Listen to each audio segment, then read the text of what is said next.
Assalamualaikum warahmatullahi wabarakatuh. Adik-adik semua, marilah kuliah.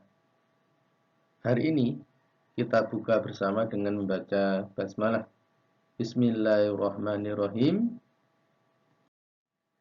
Lalu pada kesempatan yang berbahagia ini akan kita sampaikan tentang fikih al-ma'un. Yang pertama adalah menurut tafsir fi Jalalil Quran yang disampaikan oleh Sayyid Qutb. Sayyid Qutb ini adalah seorang ahli tafsir yang dia dilahirkan pada tahun 1906 Masehi, itu di Mesir. Dan beliau adalah seorang yang hafal Quran dan dia adalah sarjana atau studi kuliah di Al-Azhar Mesir. Menurut beliau, ayat dengan ayat dengan 7 ayat ini atau surat dengan 7 ayat pendek ini memecahkan hakikat besar yang hampir mendominasi pengertian iman dan kufur secara total. Jadi beliau ini adalah menyoroti ayat ayat 4, 5, 6 dan 7 itu tentang iman dan kufur. Karena memang di dalam ayat 4, 5, 6 itu disampaikan bahwa di sana disampaikan sungguh celaka orang yang sholat. Sholat yang seperti apa? Sholat yang lalai, lalu yang kedua riya. Artinya apa? Bahwa orang yang sholat itu tidak menjamin bahwa dia akan masuk surga atau sholatnya diterima karena Allah. Atau bahkan bisa mungkin bukan bentuk peribadatan pada Allah, tapi sebaliknya. Karena kalau kita lihat lebih jauh, sholat itu adalah hanya untuk Allah. Tetapi kadang-kala di antara kita, ketika melakukan sholat itu bukan karena Allah, bisa mungkin karena orang lain, karena pimpinannya, atau karena orang lain, bahwa dia melakukan ibadah itu karena orang lain. Artinya apa? Kalau dia melakukan sebuah peribadatan, khususnya sholat, bukan karena Allah, tapi orang lain, berarti secara tidak langsung, dia sudah membandingkan Allah dengan manusia. Atau Allah membandingkan antara makhluk dengan Allah. Kalau sudah seperti itu, maka dia dalam kriteria yang kufur atau kafir. Maka di sini disampaikan oleh Sayyid Qutb bahwa perbedaan iman dan kufur itu tipis. Sholat itu antara dia iman atau kufur itu tipis. Karena sama-sama sholat menghadap ke kiblat, tapi ada orang yang sholat menghadap kiblat hatinya memang betul-betul hanya tertuju pada Allah Subhanahu wa taala. Tetapi ada orang yang sholat menghadap ke kiblat, tapi hatinya itu bukan untuk Allah, hatinya untuk manusia, untuk orang yang dipameri. Maka di sini disebutkan bahwa antara iman dan kufur itu adalah tipis bedanya. Yang tahu hanya diri sendiri dengan Allah. Tidak ada yang lebih jelas dan lebih tegas dari ketiga ayat ini dalam menetapkan hakikat yang mencerminkan ruh akidah dan tabiat yang ada pada manusia. Ini adalah menurut Sayyid Qutb. Lalu yang kedua menurut tafsir Al-Maraghi, Ahmad Mustafa Al-Maraghi. Dia adalah juga seorang kebangsaan Mesir. Dia dilahirkan pada tahun 1883. Dan dia juga sarjana lulusan dari Al-Azhar. Dan dia juga penghafal Al-Quran. Dia menyimpulkan dari surat Al-Ma'un, kesimpulannya adalah bahwa orang-orang yang tidak percaya terhadap kebenaran agama itu mempunyai dua ciri. Yang pertama adalah suka menghina orang-orang yang tidak mampu. Lalu yang kedua adalah bersikap sombong kepada mereka. Ini menurut Al-Maraghi, bahwa orang yang punya dua sifat ini ciri-cirinya adalah orang yang tidak percaya terhadap kebenaran agama. Keduanya merupakan perbuatan bakhil terhadap kekayaan. Tidak mau memberikan sebagian pada fakir miskin dan orang-orang yang membutuhkannya. Atau orang yang tidak mau memberitahukan kepada orang yang mampu agar mereka bisa memberi pertolongan kepada orang-orang yang benar-benar miskin dan tidak mampu memenuhi kebutuhannya. Lalu apa yang perlu kita lakukan dari tafsir Al-Ma'un ini atau dari rumusan Al-Ma'un ini? Yang perlu kita lakukan terhadap rumusan fikih Al-Ma'un adalah tentu kita harus berkhidmat kepada yatim dan miskin. Apa bentuknya berkhidmat kepada yatim dan miskin itu? Yang pertama tentu kita harus memuliakan beliau. Yang kedua, kita harus berpihak kepadanya. Lalu yang ketiga, kita harus berbuat adil. Dan yang keempat, kita harus berbuat baik kepada mereka. Tentu, ketika kita melakukan sesuatu hal, tentu akan melihat dampak dari sebuah perbuatan. Maka di sini saya sampaikan keutamaan memuliakan anak yatim.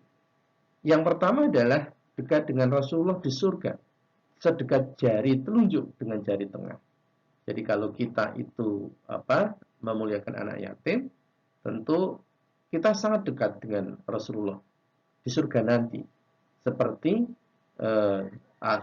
jari telunjuk dengan jari tengah. Artinya apa? Kita akan berada satu surga dengan Rasulullah. Rasulullah SAW bersabda, aku dan orang yang menanggung anak yatim kedudukannya di surga sama. Kemudian beliau juga mengisyaratkan jari telunjuk dan jari tengah beliau. Artinya apa? Bahwa insya Allah bagi orang-orang yang suka memuliakan anak yatim, besok akan dimasukkan oleh Allah ke surganya satu surga dengan Rasulullah. Lalu yang kedua, keutamaan memuliakan anak yatim adalah dapat melunakkan hati manusia yang keras. Jadi adik-adik bisa bayangkan atau adik-adik bisa membayangkan datang ke tempat panti asuhan yang di sana rata-rata kebanyakan anak-anak yang tidak punya orang tua. Bisa membayangkan seperti apa sedih pedihnya menjadi anak yatim yang tidak punya orang tua. Sehingga kalau kita memuliakan mereka, tentu kita bisa hati kita bisa lunak. Jadi saya sudah sering cerita tadi, kalau kita lihat anak yatim di pondok pesantren, di pesantren dengan kehidupan seperti itu tentu hati kita akan merasakan kepedihan itu. Nah dari situ kalau kita bisa memuliakan mereka, maka tentu hati kita itu akan lebih lunak. Jadi sudahkah kamu jika hatimu menjadi lunak dan kebutuhanmu terpenuhi? Jadi artinya apa? Kalau kita memuliakan anak yatim, tentu hati kita akan menjadi lunak. Lalu Allah juga akan menjanjikan akan dipenuhi kebutuhan kita. Itu yang menjadi landasan kita, keutamaan kita memuliakan anak yatim. Lalu yang ketiga adalah insya Allah kebutuhan hidup kita terpenuhi. Jadi di depan tadi sudah sampaikan bahwa orang yang memuliakan anak yatim akan melunakkan hatinya. Lalu janji Allah itu tentu kita akan terpenuhi kebutuhan kita. Kata Rasulullah, barang siapa yang mengikutsertakan seorang anak yatim di antara dua orang tua yang muslim dalam makan dan minumnya sehingga mencukupinya, maka ia pasti masuk surga. Jadi di sini bahwa orang yang memuliakan anak yatim dalam makan dan minumnya, maka Allah akan mengganti yang berlebih sehingga akan mencukupkan rezeki baginya. Lalu yang berikutnya adalah keperpihakan kepada anak yatim dan orang miskin. Dalam riwayat lain Rasulullah SAW bersabda, carilah aku di antara para du'afa dan orang miskin. Artinya apa?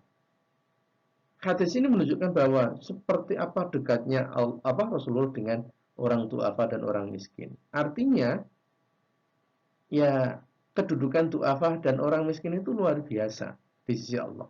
Sampai-sampai Rasulullah mengatakan bahwa carilah aku di antara para du'afa dan orang miskin. Jadi kalau kita balik ke depan tadi bahwa kita yang peduli dengan anak yatim, insya Allah akan dimasukkan ke surganya Allah sama dengan surganya Rasulullah. Lalu yang berikutnya adalah berbuat adil kepada anak yatim dan orang miskin. Allah berfirman di dalam surat Al-Maidah ayat 8, yang di sana Allah